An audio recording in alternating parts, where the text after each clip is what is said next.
Assalamualaikum warahmatullahi wabarakatuh. Selamat pagi anak-anak. Untuk kali ini saya akan membahas topik tentang serba-serbi PTN kepada kalian. Tujuan untuk topik ini adalah pengenalan buat kalian untuk siswa baru kelas 10, biar nanti ada gambaran atau mungkin ada inspirasi mengenai PTN. Jadi kita dahulukan penjelasan PTN di awal biar nanti kalian untuk kelas 12-nya kelak tidak menjadi bingung. Sebelum memulai topik kali ini atau pembahasan kali ini, saya ingin memperkenalkan diri sendiri. Nah, saya sendiri adalah Pak Dino, guru kimia di MA Eksis Surabaya. Nah, biar tidak lama-lama untuk penjelasan materi ini, langsung saja. Nah, tapi kalian adalah serba-serbi PTN, di mana nanti dalam topik ini atau pembahasan ini ada 3 hal yang akan saya bahas atau 3 poin penting. Yang pertama yaitu arti kelas 12, yang kedua jalur masuk PTN, dan yang ketiga adalah tips memilih jurusan. Nah, langsung saja untuk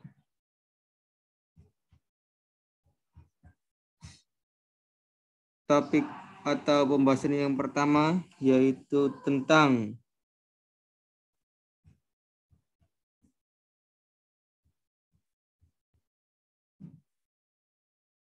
arti kelas 12. Apa sih arti kelas 12 itu? Nah, kelas 12 ini adalah suatu tingkatan atau grade akhir dari pembelajaran kalian selama di MA atau mungkin SMA. Nah, di kelas 12 sendiri nanti ada 2 momen atau 2 masa yang akan kalian hadapi. Yang pertama itu momen penting, yang kedua adalah momen genting. Maksudnya apa Pak? Penting dan genting itu? Nah, penting itu nanti kalian akan menghadapi suatu ujian, yaitu ujian madrasah. Alhamdulillah untuk mulai tahun kalian dan tahun-tahun selanjutnya sudah tidak ada UN lagi. Jadi nanti kalian hanya mengikuti ujian madrasah, di mana nanti output dari ujian madrasah nanti kalian akan mendapatkan nilai dan akan dinyatakan lulus dari sekolah MA ini. Nah, setelah lulus otomatis kalian akan diwisuda atau mungkin akan diadakan haflah. Momen kedua di kelas 12 adalah momen genting. Loh, Pak, genting Pak, apa gitu gopo-gopo? Iya. Ya, genting di sini artinya adalah kalian akan menghadapi perkuliahan setelah kelas 12 lulus nanti. Di mana nanti sebelum kalian menuju kuliah, pastikan kalian akan merasakan bingung, cemas, gelisah, galau dan merana, atau mungkin singkatannya gegana ya. Nah, kebingungan yang dimaksud di sini adalah kalian itu akan memilih jurusan PTN atau PTS yang kalian inginkan. Jadi nanti ada momen di mana kalian nanti akan merasa bingung. Nah, jangan gelisah lagi karena di Amanatul Ummah ini atau di lembaga ISIS ini kalian akan mendapatkan pendampingan dan pengurusan sampai ke daftar ulangnya. Nah, untuk lebihnya nanti kalian akan merasakan itu di kelas 12. Nah, ini hanya gambaran saja di awal. Untuk topik yang kedua, nah, yaitu jalur masuk PTN, di mana nanti ada 3 poin penting dalam masuk PTN, yaitu jalur rapot, jalur tes, sama jalur mandiri. Jadi ingat ya, ada 3 poin penting, rapot, tes, sama mandiri. Nah, jalur rapot ini kalian harus manfaatkan betul-betul, di mana nanti ini akan mempermudah kalian masuk ke PTN karena hanya melalui rapot saja. rapot yang dimaksud di sini adalah rapot semester 1 sampai semester 5. Jadi dari kelas 10 semester 1 sampai kelas 12 semester 1 yang dipakai atau semester 5. Nah, di jalur rapot ini ada 2 jalur juga, ada jalur utama sama nanti ada jalur alternatif. Nah, utamanya sendiri atau di sini adalah yang ada di jalur pemerintah atau nasional, yaitu SNMPTN, Seleksi Nasional Masuk Perguruan Tinggi Negeri. Nah, di mana nanti di jalur SNMPTN ini yang disodorkan adalah semua universitas negeri yang ada di Indonesia, yaitu dengan program S1 atau Strata 1, beserta Politeknik Negeri se-Indonesia. Nanti yang ditawarkan adalah program D4 atau program Sarjana Sains Terapan. Nah, akan tetapi di sini ada keterbatasan dari kuota atau dari siswa yang diperbolehkan masuk di jalur SNMPTN, yaitu hanya 40% per sekolah atau madrasah. Jadi nanti tidak semua siswa yang bisa ikut di jalur SNMPTN, ya hanya 40%. Nah, penentuan kuota sendiri itu ditentukan oleh sistem di mana nanti sekolah atau mungkin pihak lembaga itu akan menginputkan nilai kalian dari semester 1 sampai semester 5. Nah, setelah itu nanti yang melebihi 40% tersebut dari sistem. Jadi nanti kita akan buatkan akun LTMPT. Jalur yang kedua yaitu SNMPTN. Jadi nanti di mana yang ditawarkan adalah semua politeknik negeri di Indonesia. Nah, pada umumnya jurusan yang ditawarkan adalah D3 ya, program diploma 3. Nah, nanti urusannya bergelar ahli media atau AMD. Lupa nggak ada D4K? Ada, tapi cuma sedikit. Karena apa? D4 sudah dimasukkan atau terinput di jalur SNMPTN. Nah, semua siswa itu boleh mendaftar di sini nanti. Akan tetapi bagi yang berminat. Loh, Pak, kok ada keterangan bagi yang berminat, itu maksudnya seperti apa ya? Nah, seperti ini. Otomatis kalian mungkin pengen jurusan farmasi, pengen jurusan kedokteran, pengen jurusan analis, pengen jurusan mungkin akuntansi. Nah, jadi tidak semua jurusan ya, namanya juga politeknik, berarti kebanyakan jurusan adalah yang ditawarkan teknik. Nah, selain teknik juga mungkin ada desain grafis, ada desain interior, atau mungkin telekomunikasi selain teknik ya. Nah, jadi tidak semua jurusan yang ditawarkan. Nah, hanya mayoritas tentang teknik. Itu untuk SNMPN. Kuotanya 100%, semuanya boleh ikut lah. Jadi enggak hanya keterbatasan dari SNMPTN tadi.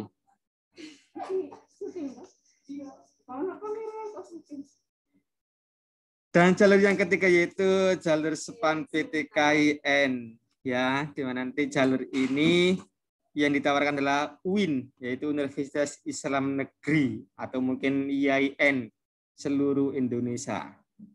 Nah, jurusan-jurusan di UIN atau IAIN tersebut itu hanya yang berbackground Islami atau berdasar agamis. Seperti apa Pak contohnya? Mungkin bisa juga hukum muamalah atau hukum dagang Islam, hukum jinayah, atau mungkin ekonomi syariah, pendidikan agama Islam. Nah, pokoknya jurusan-jurusan seperti itulah yang ditawarkan pada jalur SPAN PTKIN. Dan semua siswa juga diperbolehkan ikut, akan tapi bagi yang berminat saja ya. Nah, kalau kalian berminat pada teknik ya kan nggak mungkin kalian masuk di jalur PTKIN. Nah, mungkin yang pengen nanti jadi guru agama, jadi pendakwah, atau mungkin apa. Nah, peluang besar pada jalur SPAN PTKIN ini. Dan kita lanjut. Nah, selain jalur utama tadi atau poin utama pada jalur rapet ini, Ada juga jalur alternatif, tapi ini berpotensi masuk, peluangnya sangat besar sekali. Nah, yang pertama yaitu mungkin jalur PMDK, Depens atau mungkin PPNS. Nah, ini menggunakan rapot juga. Setelah seleksi rapot lolos, kalian nanti ada tes tulis atau mungkin tes wawancara secara online.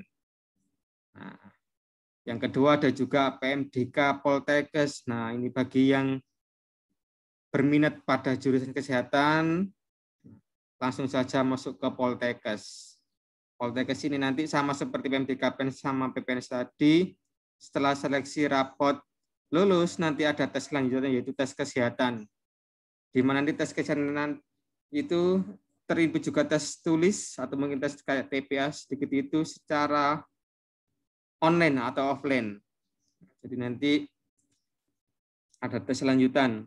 Poltekkes sendiri yang sangat diminati pada siswa Amanatul Ummah, yang pertama jelas ya, Poltekkes Kemenkes Surabaya.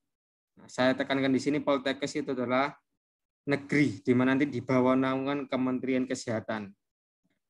Yang paling diminati jelas Poltekkes Kemenkes Surabaya, ada juga Poltekkes Kemenkes Malang, Semarang, sama yang mungkin yang terakhir Jember. Nah, jadi yang berminat untuk jurusan kesehatan adalah bisa masuk ke Poltekkes.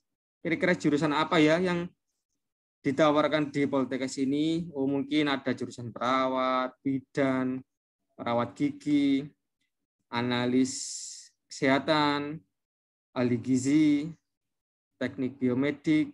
Nah, itu nanti jurusan-jurusan yang bisa kalian ikuti pada jalur Poltekkes. Ada juga ini jalur yang terakhir yaitu Telkom Bandung. Ini juga lumayan peluang besar. Telkom ya, berarti tentang telekomunikasi. Nah, kira-kira jurusan apa Pak yang di sana? Mungkin juga ada informatika, ada juga mungkin akuntansi, ada juga mungkin multimedia. Nah, teknologi informasi. Nah, itu banyak jurusan-jurusan ditawarkan pada jalur Telkom Bandung ini. Ya, seleksinya hanya berdasarkan rapot saja ya. Nah, ya, itu adalah penjelasan tentang jalur rapot yang pertama tadi, jalur PTN. Nah, kita menuju jalur yang kedua yang utama, yaitu jalur tes. Nah, namanya jalur tes otomatis kalian akan mengikuti tes. Tesnya nanti bisa secara online maupun offline.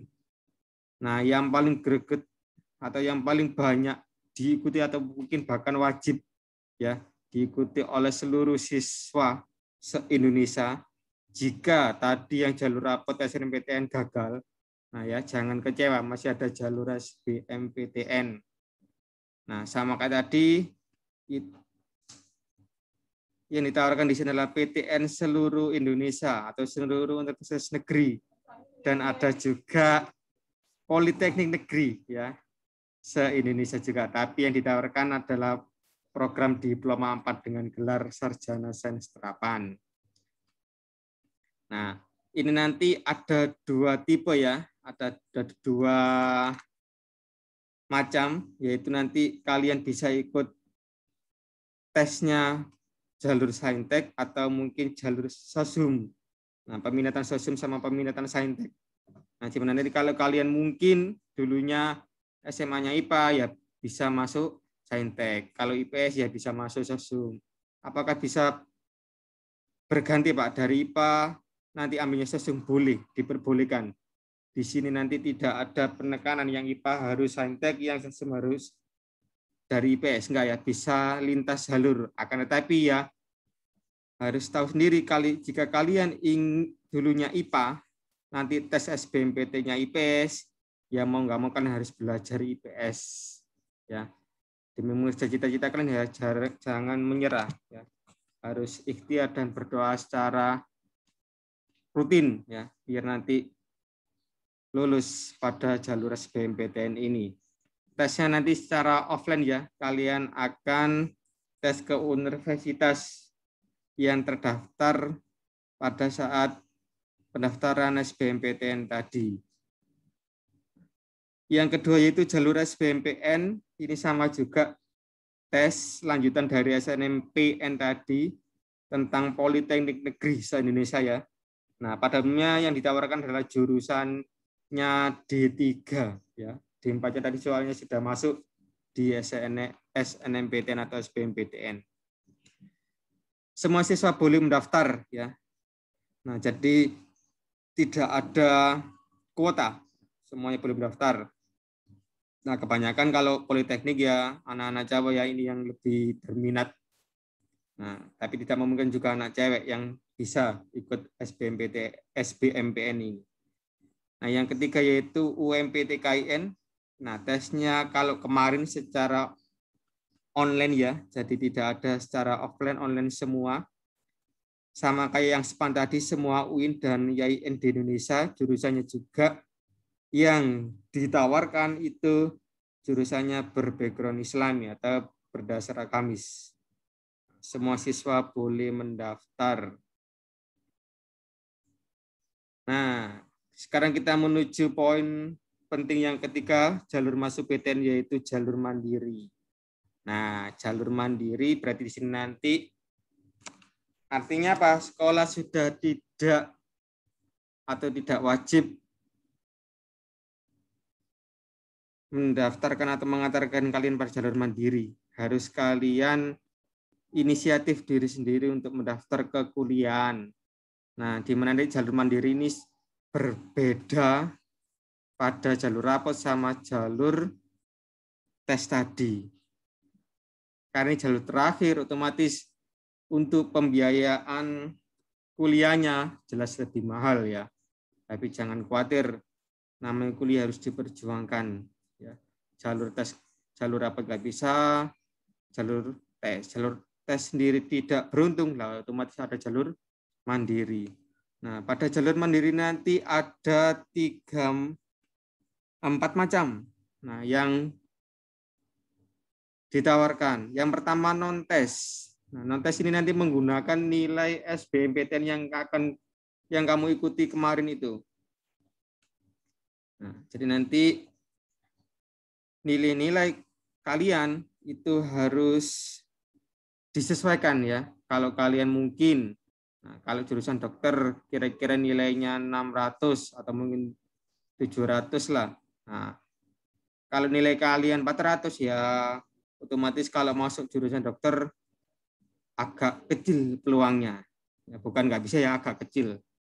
Nah, itu untuk yang non-tes seperti itu. Jadi nanti kalian harus sesuaikan atau selaraskan dengan nilai SBMPTN kalian kemarin. Macam yang kedua itu jalur tes, di mana nanti di sini tesnya menggunakan nilai rapot juga ya, upload nilai rapot, ada tes tulis juga, ada tes wawancara, nah, secara online. Nah, tapi tetap ya, nilai SBMPTN juga jadi acuan, nah, mungkin tambahnya ya tes tulis tadi sama wawancara. Nah, tambah juga ada jalur prestasi. Nah, jalur prestasi di sini nanti ada beberapa universitas yang menghendaki, tapi tidak semua ya, ada prestasi akademik, non akademik, atau juga mungkin ini bagi kalian yang sudah mondok di Amanul Ummah akan beruntung juga ada namanya prestasi keagamaan. Nah, saya jelaskan di awal dulu prestasi akademik. Oh, mungkin di situ juara-juara olimpiade atau juara-juara lomba. Nah, mungkin di sini bagi anak-anak yang tidak beruntung ya, mungkin anaknya sudah juara lomba olimpiade nasional, tingkat mungkin robotika, tapi dia mendapat juara 2, akan tapi pada jalur rapot sama jalur tes tadi tidak bejo. Nah, ini bisa digunakan juga. Harapannya di sini nanti jalur mandiri kalian bisa masuk. Kalau yang non akademik biasanya itu nanti bidang olahraga. Nah, minimal biasanya itu provinsi. Kalau tingkat RT RW ya nggak mungkin dipakai ya, minimal provinsi. Nah, kayak yang tadi keagamaan bagi siswa yang mondok atau belajar di pesantren itu ada tambahan juga. Nah, Mungkin jalur prestasi keagamaan ini nanti ada yang hafal Al-Quran atau mungkin dinamakan Hafiz. Nah, sudah hafal 5 juz, nah itu bisa dimasukkan dalam prestasi keagamaan. Atau juga mungkin yang punya sertifikat mondok di pesantren, utamanya kalau di Amanat Ummah yaitu kalian mengikuti muadalah. Kalau kalian nanti sudah kelas 6 dan mendapatkan ijazah, nah itu bisa dibuat untuk jalur prestasi keagamaan. Nah, ada juga kira-kira universitas mana Pak? Kemarin yang saya tahu adalah di UNESA juga ada, Universitas Islam Malang, UIN Malang kalau salah bisa dimasukkan dalam prestasi keagamaan. Nah, untuk jurusannya Pak, terserah kalian ya. Tapi hanya satu jurusan yang dipakai atau mungkin yang ditawarkan. Dan yang terakhir yaitu kemitraan ya. Kemitraan di sini nanti kalian itu bekerja sama dengan pihak lembaga atau pihak yayasan tertentu yang akan menjamin perkuliahan kalian. Nah, ya, itu kemitraan.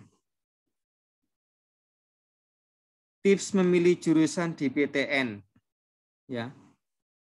Nah, fokus saya di sini adalah pada jalur SNMPTN dan SBMPTN. Nah, secara umum ya, untuk memilih jurusan di PTN itu harus disesuaikan dengan skill atau kemampuan kalian.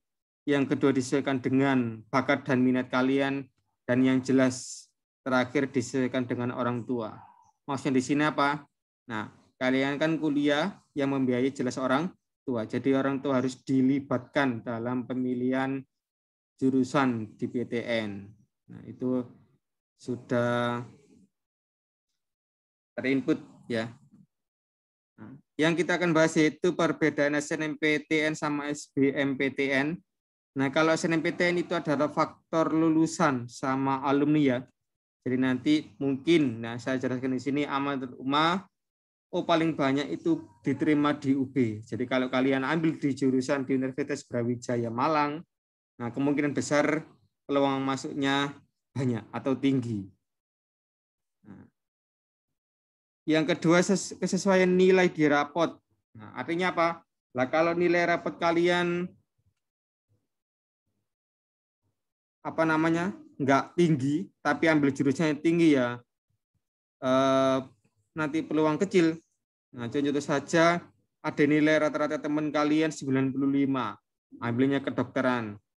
Nah, terus nilai kalian cuma 91 juga ambil kedokteran. Nah, otomatis peluang besarnya teman kalian yang nilainya rata-rata 95 tadi ya harus dilihat dulu nilai rapot kalian itu kira-kira cocok di jurusan yang mana.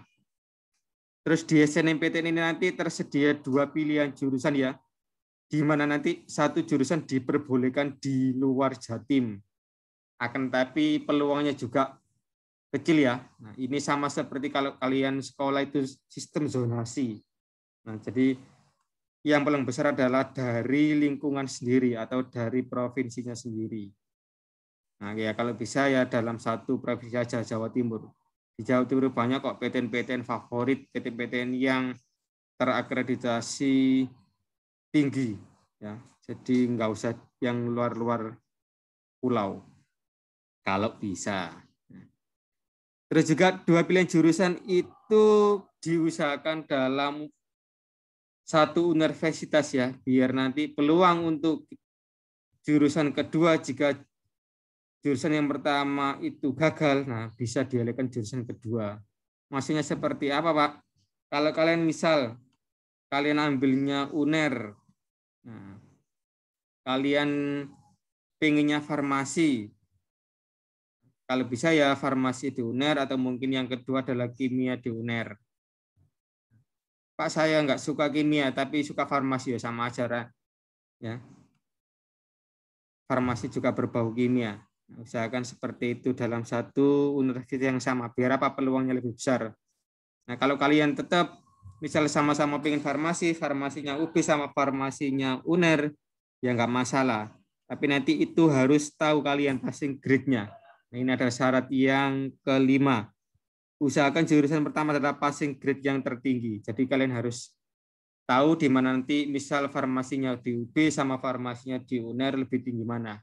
Oh mungkin kira-kira tinggi di UNER Pak, karena UNER itu terkenal dengan kedokterannya atau jurusan kesehatannya. Lah,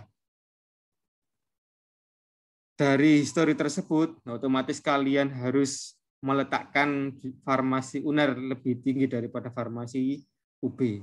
Nah, biar apa? Peluangnya itu kalau kalian tidak diterima di UNER bisa diterima di pilihan kedua. Nah, kalau pilihan pertamanya itu yang rendah, terus pilihan kedua yang tinggi, ya otomatis untuk peluang di pilihan kedua sudah tidak ada ya, sudah langsung hangus karena yang tertinggi adalah yang di kedua. Nah, faktor yang terakhir atau mungkin yang tidak bisa kita hindari yaitu faktor bejo atau faktor keberuntungan. Nah, ya, ini saya sering masukkan dalam penjelasan tips memilih jurusan. Nah, ini faktor yang sangat unik atau faktor yang sangat langka ya, faktor keberuntungan. Nah, bisa juga mungkin teman-teman kalian yang nilainya tinggi-tinggi tapi tidak bejo. Apakah itu salahnya dia salah memilih jurusan? Enggak ya.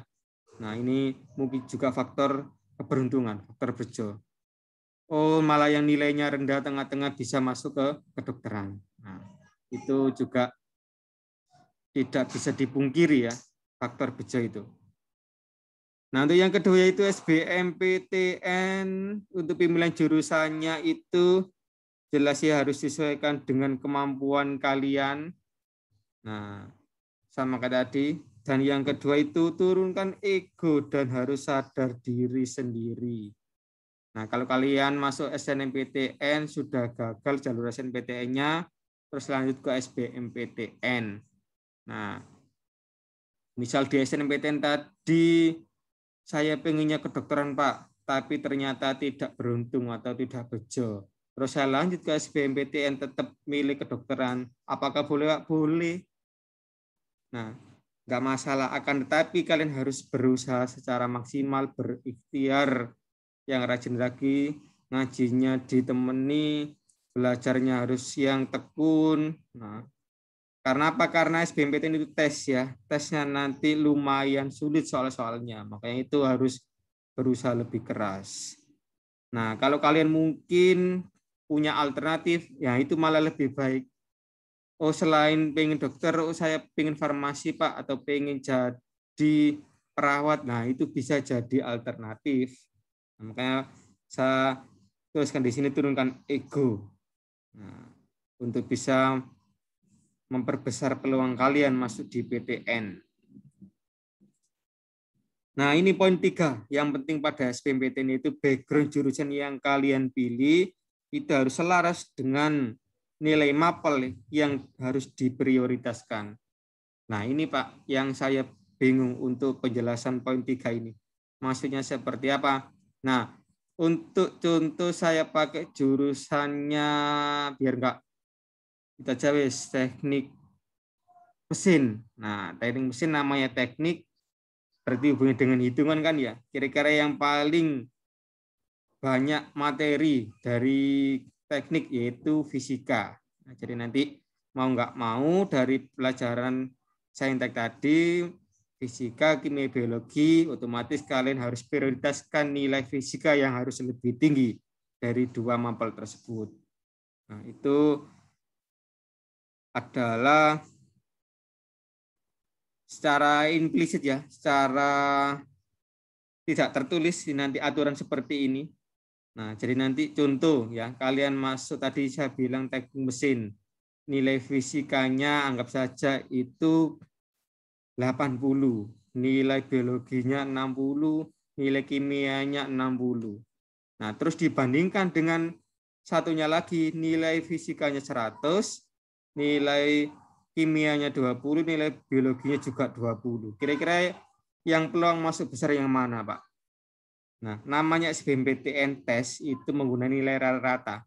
Meskipun yang siswa satu tadi nilai fisikanya 80, terus siswa kedua nilai fisikanya sudah sempurna 100, akan tetapi yang paling banyak atau yang paling besar peluangnya nilai yang 80 tadi.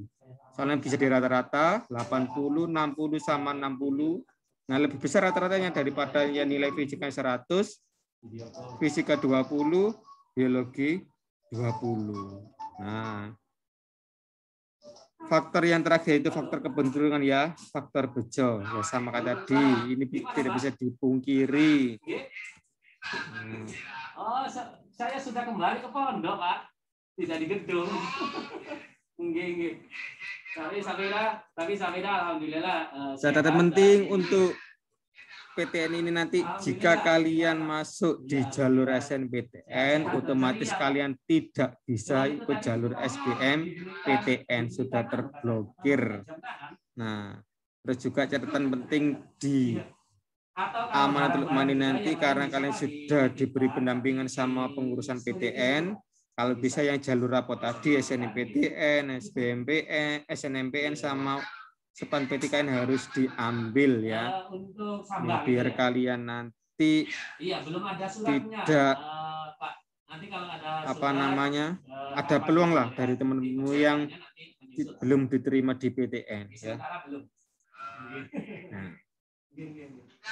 Nah, sekian penjelasan dari ini. Mungkin ada di sini ada quotes of the day dari penjelasan PTN. Nah, kita diamankan kalian jadi santri ya. Santri itu prinsipnya atau pedomannya yang pertama itu berkesan, santri berkesan, terampil dan harus mandiri. Jadi kalian di sini tidak hanya dibekali pada akademiknya, ngajinya juga dibekali. Juga kalian akan tawadu, terampil. Nah, nanti di sekolah Mantul Umat, meskipun backgroundnya pesantren, nah kalian di sini bisa dibekali tentang ekstrakurikuler. Terus sama mandiri di sini nanti. Nah, kalian pesantren otomatis kalian sudah tidak bergantung pada orang tua lagi, sudah mandiri, sudah bisa makan sendiri, sudah mandi sendiri ya, bukan seperti itu ya. Artinya apa? Kalian sudah berpikirnya lebih dewasa karena di sini kalian sudah jauh dari orang tua. Nah, tapi kalian sudah diajari tentang mandiri. Nah, ini nanti bisa sebagai bekal kalian untuk kuliah. Nah, kalau kuliahnya jauh dari orang tua, otomatis kalian sudah nggak kaget lagi karena sudah terbiasa di lingkungan pondok pesantren yang diajarkan karakter mandiri. Nah, ini ya. Quotes-nya yaitu kesuksesan seseorang itu tidak diukur dari tingginya materi, akan tetapi bisa dilihat dari kemandirian dan kepercayaan diri. Jadi sukses itu tidak bisa dilihat orang-orang kaya apakah itu sudah sukses, enggak ya. Jadi orang kaya itu mungkin kalian juga enggak tahu, mereka mungkin kepikiran atau mungkin apa. Nah, itu tidak bisa jadi patokan ya, kesuksesan itu dari materi, tapi dari kemandirian. Kalian bisa melakukan sesuatu secara mandiri, tidak bergantung pada orang lain. Nah, dan kalian percaya diri, bisa menghadapi suatu masalah dengan mencari solusi yang jitu. Ya, sekian yang bisa saya sampaikan pada kali ini. Kurang lebihnya saya mohon maaf. Saya akhiri wassalamualaikum warahmatullahi wabarakatuh.